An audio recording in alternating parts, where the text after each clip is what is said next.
What's up, guys? Good morning. Good morning to everyone. I'm Sudhir. So, today lecture this was start with the Hindu lecture analysis और देखेंगे हम लोग क्या कुछ नया article है आज के और आज के आर्टिकल में हम बात करेंगे ग्राउंड लेवल पे जो चीज़ें चल रही हैं।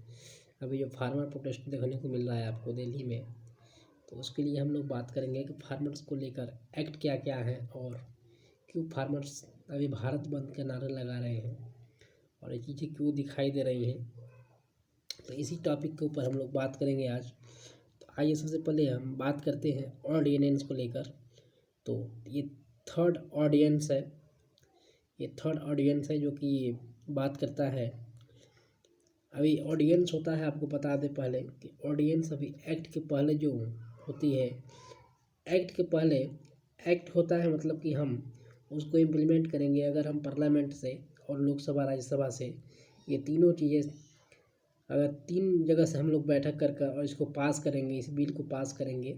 बिल होता है, एक्ट के पहले बिल होता है, तो उसी बिल को हम लोग यहाँ पे ऑडियंस के रूप में बोलेंगे हम लोग, ऑडियंस। ठीक है, तो ऑडियंस जो होता है बिल की तरह ही होता है। तो जब हम कोई भी चीज़, कोई भी लॉ अगर हम पार्लियामेंट से पास करेंगे, लोकसभा राज्यसभा से पास करते हैं, तो वो जाकर एक्ट बनती है और एक्ट हमारा एक कन्फर्म हो जाता है कि यह लॉ चलेगा तो चलेगा, हमारे कंट्री में लॉ बन जाता है। वो एक प्रकार से रूल बन जाता है, रेगुलेशन बन जाता है, जो कि उसके हिसाब से कोई भी अगर जिस सिस्टम के ऊपर वो लॉ लगता है, वो सिस्टम उस लॉ के हिसाब से ही कार्य करता है। तो ये चीज़ हो जाती है अगर एक्ट बन जाता है कोई चीज़ तो। लेकिन अभी ऑडियंस की बात करेंगे हम लोग। तो थर्ड ऑडियंस बना था ये, जो कि फार्मर एक्ट था ये। तो फार्मर एक्ट कब बना? तो फार्मर एक्ट जब हमारे पार्लियामेंट से, लोकसभा राज्यसभा से पास किया गया, तो ये फार्मर एक्ट बना, जो कि स्टेट ऑफ काउंसलिंग यानी कि ये अब इम्पावर दिया। ठीक है, तो ये आप लोग जान सकते हैं कि ये एक्ट कब होता है और बिल कब होता है। और जो कोई भी अमेंडमेंट होता है, मैं बार बार बताया हूँ कि कोई भी हमारे कॉन्स्टिट्यूशन में अगर अमेंडमेंट होता है तो वो ए लिखा होता है, कैपिटल ए अगर लिखा होता है, जैसे कि आर्टिकल 12A। ठीक है, आर्टिकल 12A का मतलब कैपिटल ए जब लगाया होता है, यानी कि वो हमारे कॉन्स्टिट्यूशन में शुरू से नहीं था, वो कॉन्स्टिट्यूशन में अमेंडमेंट कर लगाया गया है। तो ये कहीं ना कहीं चीज़ें आपको ध्यान देने की ज़रूरत है। अगर बात करते हैं फार्मर्स को लेकर जो प्रोटेस्ट चल रहा है उसके लिए, तो फार्मर्स का जो तीन हम बोले थे कि तीन ऑडियंस है, थर्ड ऑडियंस है, यानी कि तीन बिल है। तो farmers empowerment and the protection agreement of price ensure and the farmer service act, ये है आपका पहला। ठीक है, दूसरा है आपका farmers protest trade and commerce वाला है, ट्रेड एंड कॉमर्स वाला है ये एक्ट है, promotion and the facilitation of the act. ठीक है, और तीसरा है आपका ये आपका इंसेनियल कॉमोडिएट्स एंड अमेंडमेंट बिल है। ठीक है, तो अभी ये तीन ऑडियंस है जो कि अभी आपको देखने को मिल रहा है, और यही तीन ऑडियंस को लेकर यहाँ पे, ये बिल को लेकर यहाँ पे अभी प्रोटेस्ट आपको दिखाई दे रही है। कहीं भी आपके पंजाब और हरियाणा के साइड से जो किसान भाई हैं, वो यहाँ पे प्रोटेस्ट करते हुए दिखाई दे रहे हैं।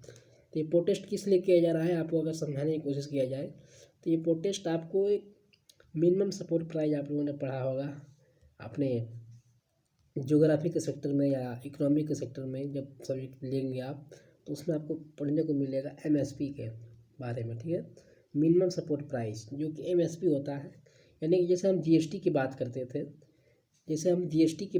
थे, कि किसी भी प्रोडक्ट पर अगर जीएसटी लगा है, तो वो जीएसटी अगर किसी भी प्रोडक्ट पर लगा है तो वो जीएसटी के हिसाब से, यानी कि कोई भी अगर स्टेट है, अगर अलग अलग स्टेट है, डिफरेंट स्टेट है, तो अलग अलग अपना टैक्स नहीं लगा सकती है। जीएसटी का मतलब कि आप अलग अलग टैक्स किसी भी स्टेट में नहीं लगा सकते हैं, सारे स्टेट में एक ही टैक्स लगेगा। ठीक है, वो जीएसटी का मतलब ये होता है। आपको अगर बिस्किट 5 रुपये का हम भी खरीदने हैं, तो अंबानी का लड़का भी 5 रुपये का ही बिस्कुट लेगा। ये होता है जीएसटी का मतलब कि आप अगर टैक्स यहाँ पे 1 रुपया लगा रहे हैं किसी राज्य में, तो अगले राज्य में भी 1 रुपया ही लगेगा। लेकिन अगर जीएसटी किसी प्रोडक्ट पर नहीं होता है, तो क्या होता है, जीएसटी अगर किसी प्रोडक्ट पर नहीं होता है तो वो अलग अलग प्राइस में बिकता है। यानी कि अगर बात करें अभी जीएसटी किस चीज़ पे नहीं है, तो इलेक्ट्रिसिटी पे नहीं है, इलेक्ट्रिसिटी पे नहीं है, पेट्रोल पे नहीं है। तो पेट्रोल आपको देखने को मिलता है कि कहीं 75 है, कहीं 85 है, ऐसे आपको देखने को मिलता है। क्योंकि इस पर जीएसटी नहीं लगा हुआ है।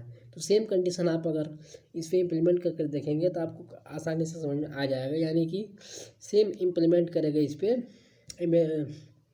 एमएसपी पे। तो एमएसपी वही होता है कि अगर आप एमएसपी किसी भी प्रोडक्ट पे लगा दिए फार्मर्स के, यानी कि अगर हम राइस ले लें, अगर राइस पे अगर हम एमएसपी लगा दिए, मिनिमम सपोर्ट प्राइस, तो वो सपोर्ट है एक, यानी कि वो किसान को सपोर्ट है कि वो किसान किसी भी स्टेट्स में अगर किसी भी स्टेट्स में राइस अगर 12 रुपीज़ चल रहा है तो किसी भी स्टेट में 12 रुपीज़ चलेगा, किसी भी स्टेट में 12 रुपीज़ चलेगा। हर एक स्टेट्स में 12 रुपीज़ ही रहेगा, 12 रुपये ही रहेगा, ना कि उसको हम 15 रुपये बेच सकते हैं या 13 रुपये ले सकते हैं। तो ये चीज़ें कहीं ना कहीं नहीं होगी। और इसी चीज़ को लगाने के लिए, एमएसपी लगाने के लिए बात की जा रही है किसान के द्वारा।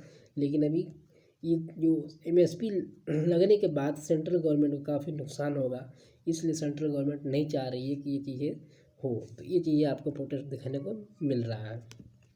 तो आई होप कि आप लोग ओवरव्यू समझ रहे होंगे कि क्या है चीज़ें और क्या कंडीशन अभी चल रही है।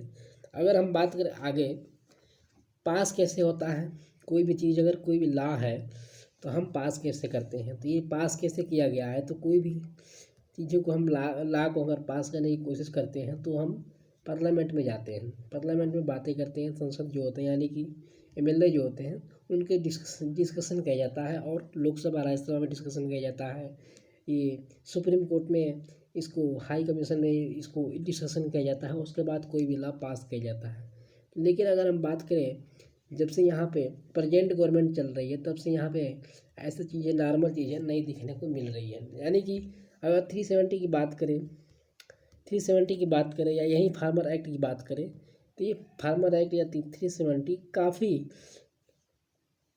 काफ़ी कम समय में इसको लॉ को पास किया गया, बिल को एक्ट में कन्वर्ट किया गया। लेकिन ये चीज़ें नहीं होनी चाहिए। ये चीज़ें आपको कहीं ना कहीं ये डिस्कशन कर एक ओवरव्यू लेकर, लोगों से बात कर ये विचार कर ये चीज़ें कहीं ना कहीं पास करनी पड़ती है। लेकिन ये चीज़ें कहीं ना कहीं देखने को नहीं मिला है। तो ये इसीलिए यहाँ पे प्रोटेस्ट इसीलिए हो रहा है क्योंकि यहाँ पे पास्ट हुए काफ़ी समय इसमें नहीं लगा और ये तुरंत करा दिया गया गवर्नमेंट के द्वारा। तो ये चीज़ें कहीं ना कहीं आपको देखने को मिल रहा है खींचतानी हमारे फार्मर्स के और गवर्नमेंट के बीच में।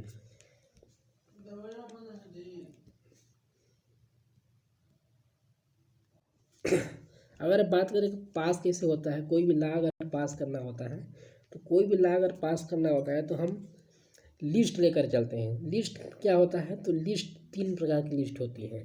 यानी कि लिस्ट जो होती है 3 प्रकार की लिस्ट होती है, 3 प्रकार की। एक state list, central list and concurrent list. ठीक है, कॉन्करेंट लिस्ट, सेंट्रल लिस्ट और स्टेट लिस्ट, ये 3 लिस्ट होती है।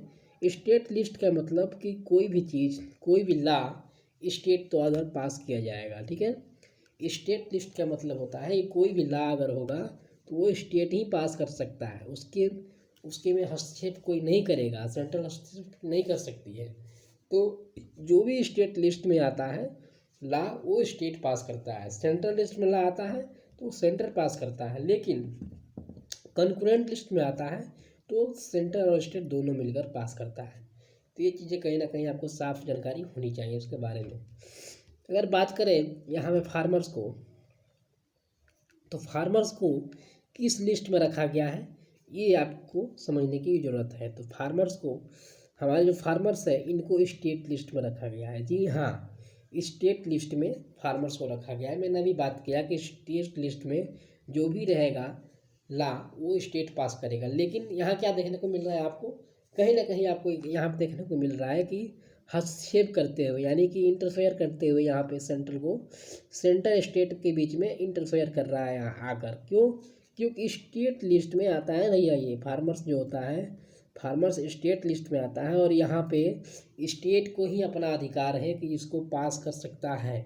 लेकिन एग्रीकल्चर को, जो भी एग्रीकल्चर के हिसाब से एक्ट होगा उसको पास करेगा स्टेट। बट इसमें सेंटर भी आ रहा है, यानी कि सेंटर इंटरफेयर कर रहा है और सेंटर को ये नहीं करना चाहिए, लेकिन यहाँ पे ये कर रहा है, चीज़ें दिखाई दे रही है। तो ये चीज़ें कहीं ना कहीं आपको एक ओवरव्यू आपको मिल रहा है कि सेंटर इंटरफेयर कहीं ना कहीं कर रहा है, तो सेंटर को इंटरफेयर नहीं करना चाहिए। सेंटर लिस्ट में अगर आता तो हम मानते हैं कि हाँ भाई सेंटर अपना कार्य कर सकता है, लेकिन सेंट्रल लिस्ट में आता नहीं है।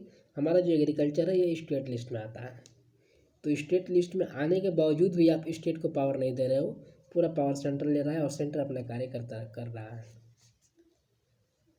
तो वैसे ही अगर कॉन्करेंट लिस्ट की बात करें तो कॉन्करेंट लिस्ट में आपका हेल्थ रिलेटेड आता है। हेल्थ रिलेटेड मतलब कि हेल्थ रिलेटेड जो भी कुछ एक्ट होगा, जो भी कुछ प्रॉब्लम्स होगा, उसको सॉल्व करने की कोशिश किया जाएगा, तो वो स्टेट और सेंट्रल दोनों को लेकर कार्य किया जाएगा, तो ये कॉन्करेंट लिस्ट में आता है। तो ये चीज़ें कहीं ना कहीं आपको समझने की ज़रूरत होगी। अगर बात करें सेपरेशन ऑफ पावर की, तो यहाँ पे सेपरेशन ऑफ पावर देखने को नहीं मिल रहा है। क्यों? क्योंकि मैंने अभी बताया कि स्टेट लिस्ट में आता है एग्रीकल्चर, और एग्रीकल्चर से रिलेटेड, फार्मर से रिलेटेड जो भी एक्ट होगा वो स्टेट पास करेगा, स्टेट के द्वारा पास किया जाएगा। लेकिन स्टेट्स के द्वारा पास कहाँ से किया जाएगा? क्योंकि यहाँ पे इंटरफेयर कर रहा है। इंटरफेयर कौन कर रहा है? तो सेंटर इंटरफेयर कर रहा है स्टेट में। स्टेट के लॉ में सेंट्रल जब इंटरफेयर करता है तो यहाँ पे बोला जाता है कि सेपरेशन ऑफ पावर जो है, आप पावर शेयरिंग पढ़े होंगे, चैप्टर पावर शेयरिंग है हमारे क्लास टेंथ का जो पॉलिटी है उसमें पावर शेयरिंग की बात की जा रही है। पावर शेयरिंग मतलब कि अलग अलग पावर अपना दर्शाया गया है कि सेंटर अपना पावर काम करेगा पावर के हिसाब से, और स्टेट अपना पावर के हिसाब से काम करेगा। लेकिन यहाँ इंटरफेयर देखने को मिल रहा है इस एक्ट को लेकर, इस बिल को लेकर अगर पार्टिकुलरली बात करें तो पावर इंटरफेयर भी यहाँ पे हो रहा है। यानी कि जो पावर आप दे चुके हैं स्टेट को, वो पावर आप खोना चाहते हैं, आप छीनना चाहते हैं, यानी कि उस पावर इंटरफेयर भी कर रहे हैं आप। यहाँ पे सेपरेशन कहीं देखने को नहीं मिल रहा है। ये नहीं मिल रहा है कि लेजिस्लेटिव अपना काम करेगा, जुडिशरी अपना काम करेगा और एक्सिक्यूटिव अपना काम करेगा। ये कहीं ना कहीं देखने को मिल रहा है कि ये इंटरफेयर कर रहे हैं तीनों चीज़ें। ठीक है, तो ये चीज़ें कहीं ना कहीं आपको, ये सेपरेशन ऑफ पावर भी यहाँ पे नहीं अलाउ हो रहा है। एक्ट चेंज हो रहा है, काइंड्स ऑफ फार्मर्स जो है ये ट्रेड डिजिटल कनेक्टेड कर रहा है, यानी कि डिजिटली हो रहा है हर चीज़ डिजिटली हो रहा है। ये जो भी हमारे सेंटर के द्वारा, इस हालांकि सेंटर के द्वारा नहीं करना चाहिए, स्टेट के द्वारा करना चाहिए, लेकिन अगर सेंटर कर भी रहा है तो ये डिजिटली रूप से कर रहा है, ताकि अगर डिजिटली रूप से करने का मतलब यहाँ पे ये हुआ कि अगर हम डिजिटली रूप से कोई भी एक्ट को पास करेंगे और लगाएंगे अगर फार्मर्स के, तो फार्मर्स उसको अंडरस्टैंड नहीं कर पाएगा। क्यों? क्योंकि फार्मर्स पहले ही फार्मर है और उतना वो शिक्षित नहीं है, एजुकेटेड नहीं है, ताकि वो इंग्लिश को जान सके और इंग्लिश को पढ़ सके, डिजिटली को समझ सके।